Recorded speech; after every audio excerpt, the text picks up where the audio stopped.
बहुत पुराने जमाने की बात है। वक्त के औराक पलटी तो तारीख ऐसे बेशुमार बादशाहों से भरी हुई मिलती है जिनके नाम सुनकर रियाया काम जाती थी। उनके दरबारों की शान और शौकत का चर्चा दूर दूर तक होता। ऐसे ही एक ताकतवर बादशाह की कहानी है जिसकी सल्तनत चारों तरफ फैली हुई थी। इसके ज़ेरे हुकूमत न सिर्फ शहर और गांव थे बल्कि पहाड़, दरिया और वसी मैदान भी शामिल थे। इसकी रियाया लाखों में थी और हर शख्स इसके हुक्म का ताबे। लोग जब इसके नाम का जिक्र करते तो एहतराम के साथ सर झुका लेते। बादशाह के महल कमाल के थे, ऊंची फसीलों वाले महलात जिनके दरवाजे सोने के बने हुए थे, दीवारों पर चमकते हीरे जवाहरात जुड़े थे, छतों पर कीमती पत्थरों की झलकियां पड़ती थीं जो रोशनी में ऐसे जगमगात जैसे सितारे आसमान से उतर आए हों। जब दरबार लगता तो इसके सामने लंबी कतार में सैकड़ों सिपाही खड़े रहते, उनके हाथों में चमकते नेज़े होते और निगाहों में शाही जाओ जलाल की हैबत। वज़रा सफ बांध कर अदब से खड़े होते और किसी को हिम्मत ना होती कि सर अलिफाटे कर बादशाह की आंखों में देख सके। खजाने के कमरे सोने के सिक्वे से भरे रहते, बड़े बड़े संदूक जवाहरात से लबरेज होते। गुलाम और कनीज़े दिन रात बादशाह की खिदमत पर मामूर होती। कोई पानी पेश करता, कोई पंख झलता, कोई कसीदे पढ़ता। दूर दराज की सल्तनतों से आए हुए लोग तोहफे तहाइफ पेश करते और बादशाह के दरबार में झक झक कर सलामी देते। यूं लगता था कि दुनिया की हर शय इसके कदमों में बिछा दी गई है। तख्त था, ताज था, दौलत थी, शोहरत थी, ताकत थी, इज्जत थी। वो चाहे तो किसी को तख्त पर बिठा दे, चाहे तो लम्हे में कैद करवा दे। लेकिन एक चीज इसके पास नहीं थी, सुकून। जब रात का सन्नाटा छा जाता, महल की रोशनियां मध्यम हो जाती और कनीज़े गुलाम अपने अपने कमरों को चले जाते तो बादशाह तन्हा रह जाता। इस वक्त इसके दिल की गहराइयों से एक अनजानी खलिश अलिफाटे थी। वो नर्म और गुडास बिस्तर पर करवटें बदलता, मगर नींद इसकी आंखों से कोसों दूर रहती। वो सोचता, मेरे पास सब कुछ है, दुनिया की हर दौलत, हर ताकत, हर नेमत मेरे पास है, फिर भी मेरा दिल खाली क्यों है? ये बेचैनी, ये बेसुकूनी आखिर क्यों है? सुकून कहाँ है? कभी कभी वो अपने बड़े बड़े महल की खिड़की से बाहर झांकता, जहाँ गरीब लोग अपनी छोटी छोटी झोंपड़ियों में सुकून से सोते थे। इसके दिल में सवाल अलिफा बैठता, ये लोग खाली पेट हैं, ना खजाना है, ना नौकर चाकर, ना महल्ला, फिर भी ये इतने पुरसुकून कैसे हैं? और मैं सब कुछ होने के बावजूद बेचैन क्यों हूँ? लेकिन इसने कभी अल्लाह की तरफ रुजू नहीं किया, ना इसने अपने रब के आगे सर झुकाया, ना शुक्र अदा किया। इसने समझा कि शायद सुकून मजीद दौलत में है, नई फतूहात में, और ज्यादा महलात में। यूं इसकी हवस बढ़ती गई, दिन रात नए मंसूबे, नए खजाने, नई फतूहा। मगर दिल की बेचैनी खत्म ना हुई। बादशाह रात दिन दुनियावी चीजें जमा करने में लगा रहता। सुबह सूरज निकलते ही इसके महल के दरवाजों पर काफिले आना शुरू हो जाते। कोई दूर दराज की सल्तनत से कीमती पत्थर लाता, कोई खालिस सोने के बर्तन पेश करता, कोई नायाब घोड़े तोहफे में देता, और ये सब कुछ इसके खजाने में डाला जाता जो पहले ही गुंजान और भरा हुआ था।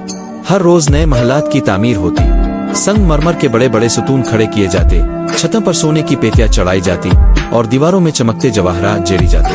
हर नया महल पिछले से ज्यादा शान और शौकत वाला होता, लेकिन बादशाह के दिल की बेसुकूनी जो की तुम रहती।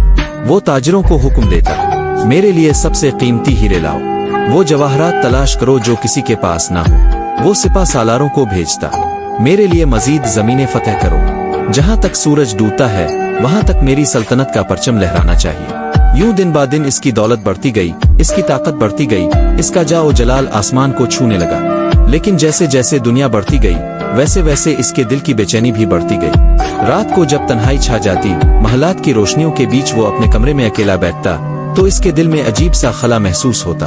वो आईने में अपनी सूरत देखता और सोचता, मेरे पास सब कुछ है, दुनिया की कोई नेमत ऐसी नहीं जो मेरी दस्तरस से बाहर हो, लेकिन मेरा दिल खाली क्यों है? सुकून क्यों नहीं मिलता? वो इस हकीकत को ना समझ सका कि जितना ज्यादा इंसान दुनिया के पीछे भागता है या इतना ही ज्यादा खाली हो जाता है। वक्त गुजरता गया। सालों तक दुनिया जमा करने वाला ये बादशाह रफ्ता रफ्ता बुढ़ापे की दहलीज पर कदम रख रहा था। एक दिन अचानक इसको बुखार हुआ। पहले पहल इसने इसे एक मामूली सी तकलीफ समझा। महल के तबीब को बुलाया, दवाई ली और ये ख्याल किया कि चंद दिन में सब कुछ ठीक हो जाएगा। लेकिन वक्त के साथ साथ बुखार कम होने के बजाय बढ़ता गया। इसके चेहरे की रौनक मान पड़ने लगी, हाथ पांव कांपने लगे और शाही लिबास के अंदर वो जिस्म जो कभी ताकत और जाओ जलाल की अलामत था, अब कमजोर और लागर दिखाई देने लगा। दरबार के हकीम एक के बाद एक बुलाए गए। मुख के बेहतीन अद्दा को दरबार में हाजिरी का हुक्म दिया गया। कोई मशरकी जड़ी बूटियां लाया, कोई कीमती अरक, कोई नायाब नुस्खा, लेकिन कोई दवा असर ना कर सकी। बादशाह तड़प कर कहता, मेरे खजाने से जो चाहो ले लो, बस मुझे सेहत वापस दे दो। मेरे सोने के कमरे, मेरे जवाहरात, मेरे ताज और तख्त सब ले लो, लेकिन मुझे तंदुरुस्ती वापस दे दो। लेकिन बीमारी बढ़ती गई, महल की फिजा बदल गई। जहां पहले जश्न मनाए जाते थे वहां अब खामोशी छा गई। गुलाम और कनीजे आहिस्ता कदमों से चलने लगे। वज़रा परेशान चेहरों के साथ दरबार में आने लगे। बादशाह, जो कभी बुलंद आवाज में हुक्म देता था, अब मध्यम आवाज में कराहने लगा। इसकी आंखों की चमक बुझती जा रही थी और जिस्म पर नकाहत छा गई थी। रातों को जब वो अपनी करवट बदलने की कोशिश करता तो दर्द से करा लिफा देता। इसकी आंखों से आंसू बहने लगते। वो सोचता, ये कैसा वक्त आ गया है। कभी मेरा एक इशारा फौजों को हरकत में ले आता था, आज मेरा जिस्म भी मेरी बात नहीं मान रहा। कभी मैं जमीनों का मालिक था, आज अपने ही बदन का मालिक नहीं रहा। इसने अपनी बीमारी को छुपाने की कोशिश की, लेकिन रियाया तक खबर पहुंच गई कि बादशाह सख्त बीमार है। लोग दरबार के दरवाजों पर जमा होकर दुआएं करने लगे, लेकिन तकदीर का फैसला बदलने वाला ना था। हर गुजरते दिन के साथ बादशाह की ताकत कम होती जा रही थी। वो जो कभी सोने के बिस्तर पर चैन की नींद ना सो सका, अब बीमारी की शिद्दत से नींद के चंद लम्हे भी इस पर भारी लगने लगे। एक रात बादशाह अपने अजीम महल की छत पर लेटा हुआ था। ठंडी हवा चल रही थी, आसमान पर बेशुमार सितारे जगमगा रहे थे। ये मंजर आम लोगों के लिए सुकून का बाइस होता, लेकिन बादशाह के दिल को मजीद बेचैनी ने घेर लिया। इसने लंबी सांस ली और आसमान की वसअतों में देखने लगा। दिल में एक ही सवाल गूंज रहा था, क्या वाकई मेरी दौलत मुझे मौत से बचा सकेगी? क्या मेरे पास मौजूद हजारों खजाने, मेरे बड़े बड़े महलात, मेरे ताज और तख्त मुझे हमेशा जिंदा रख सकते हैं? आइए सब कुछ एक दिन मुझे छोड़ जाएगा। इसके दिल की धड़कन तेज होने लगी। पहली बार इसे एहसास हुआ कि दौलत और ताकत के बावजूद वो कितना बेबस है। घबराहट में इसने वजीरों को तलब किया। वज़रा दौड़ते हुए आए और अदब से हाथ बांध कर खड़े हो गए। बादशाह की आवाज भारी और कमजोर थी, लेकिन इसमें एक अजीब सी दहशत भी छपी हुई थी। इसने कहा, मेरे लिए कोई ऐसा रास्ता ढूंढो कि मौत मुझ तक ना पहुंच सके। मेरे खजाने के दरवाजे तुम्हारे लिए खिले हैं, जो मांगोगे मिलेगा। बस मुझे जिंदगी चाहिए, मौत नहीं चाहिए। वजीरों की आंखों से आंसू निकलने लगे। दरबार में सन्नाटा छा गया।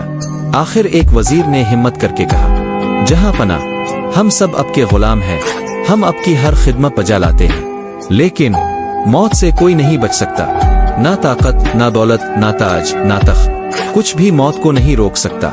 बादशाह के चेहरे का रंग अलिफाड़ गया।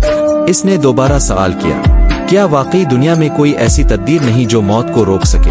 कोई दवा, कोई खजाना, कोई ताकत, कुछ भी?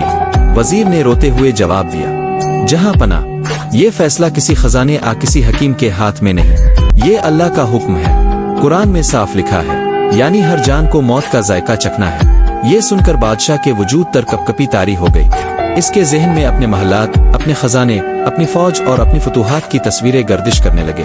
इसे लगा जैसे सब कुछ रेत की दीवार है जो लम्हों में बखर जाएगा। वो अपने तख्त की तरफ देखता और सोचता, ये तख्त मेरा साथ नहीं देगा। वो अपने ताज को छूता और सोचता, ये ताज मेरा सर नहीं बचा सकेगा। वो अपने खजाने के अंबार को याद करता और आहें भरता, ये सोना चांदी मेरे लिए एक लम्हा भी नहीं खरीद सकता। पहली बार इसके दिल ने पुकारा, शायद सुकून दुनिया के उन महलात और खजानों में नहीं, बल्कि अल्लाह की याद में है। मगर अफसोस, मैंने ये हकीकत बहुत देर से समझी। वक्त गुजरता गया, बीमारी अपनी इंतहा को पहुंच चुकी थी। वो बादशाह, जिसके इशारे पर लाखों फौजी हरकत में आ जाते थे, अब अपने बिस्तर पर कमजोर पड़ा करा रहा था। इसके हाथों में लर्जिश थी, सांसें बोझल हो चुकी थीं और आंखों की रोशनी मद्दम हो गई थी। महल के बड़े बड़े सुतून, सोने से मुज़य्यन छतें, जवाहरात से जगमगाते कमरे, सब कुछ वैसा ही था, लेकिन उनकी चमक दमकते हुए भी बादशाह के अंदर की तारीकी को दूर ना कर सके। आखिरी लम्हों में इसने अपने बेटे को पास बुलाया। बेटा, जो इसका जानिशीन था, आंसुओं में डूबा इसके करीब आया और अदब से सर झुकाकर बैठ गया। बादशाह ने कमजोर आवाज में कहा, बेटे सुनो, मैंने अपनी पूरी जिंदगी दुनिया के पीछे भागने में गुजार दी। मैंने खजाने जमा किए, महल्ला बनवाए, सल्तनतें फतह की। लोग मेरा नाम सुनकर लरसते थे, लेकिन जान लो, उन सब में सुकून नहीं था। इसकी आवाज रुंध गई, आंखों से आंसू बह निकले। बेटे, सुकून सिर्फ अल्लाह की याद और नेक अमाल में है। मैंने बहुत देर से ये हकीकत समझी। मेरे पास सब कुछ था, मगर दिल खाली रहा। जब मौत करीब आई तो मेरे ताज और तख्त ने मेरा साथ ना दिया। मेरे खजाने मेरे किसी काम ना आए। मेरी फौज भी मुझे मौत से ना बचा सकी। वो चंद लम्हे खामोश रहा, फिर लरसती आवाज में कहा, बेटे याद रखना, ये दुनिया फानी है, कभी अपनी जिंदगी को सिर्फ दुनिया के लिए मत गुजारना। अपनी मेहनत, अपनी दौलत और अपनी ताकत को अल्लाह की रजा के लिए इस्तेमाल करना। लोगों के दिल जीतना, गरीबों का सहारा बनना, मजलूमों का साथ देना, वरना तुम्हारा अंजाम भी मेरे जैसा होगा, बेसुकूनी, बेचैनी और हसरत के साथ मौत। बेटे की आंखों से आंसू टपकने लगे। इसने अपने वालिद का हाथ थाम लिया, लेकिन वो हाथ ठंडा होता जा रहा था। बादशाह ने आखिरी सांस लेने से पहले आसमान की तरफ देखा और मध्यम आवाज में कहा, ए अल्लाह, काश मैंने तेरी याद में वक्त गुजारा होता, काश मैंने अपनी जिंदगी तेरे दीन के लिए वक्फ की होती। ये कहते ही इसकी सांस रुक गई। वो बादशाह जिसके पास सब कुछ था, जिसके सामने दुनिया झुकती थी, आज बेजान होकर अपने बिस्तर पर पड़ा था। महल में कोहराम मच गया। सिपाही, वज़रा, गुलाम सब रोते हुए पुकारने लगे, लेकिन अब कोई आवाज इसके कानों तक नहीं पहुंच सकती थी। दुनिया का सबसे ताकतवर शख्स चंद लम्हों में मिट्टी का एक ज़नरा बन गया। ये है बादशाह का अंजाम, जो सुनने वाले को ये पैगाम देता है कि सुकून दौलत और ताकत में नहीं, सिर्फ अल्लाह की याद और नेक अमाल में है। तो आपको ये कहानी अच्छी लगी हो तो हमारे चैनल को सब्सक्राइब करें ताकि इस तरह की मजीद सबक आमोज और इस्लामी कहानियाँ आप तक पहुँचती रहे। जज़ाकल्लाह खैर।